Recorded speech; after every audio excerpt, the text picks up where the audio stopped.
పడుకోలేకండి అన్నవడదా బిడ్డ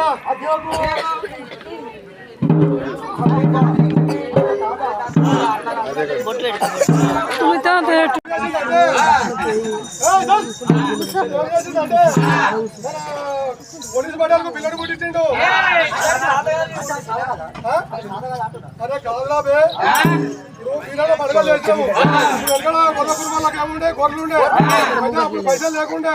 మనం పండుగలు చేస్తే అరే 100 ఇంట్లో గొర్రెలు ఉంటే 100 ఇండ్లు ఉంటే 100 మందికి గొర్రెలు ఉంటే 100 పిల్లలు ఇచ్చే గుంపుకొక పిల్లలు ఇస్తే సంకల కుసుడి సారి చెప్పి ఉండకోడుకు వీడు దీంట్లో నువ్వు 100 పిల్లలు కొట్టకపోతున్నా అని చెప్పి పోలీసు పడ్డానికి పిల్లలు పుట్టిండు.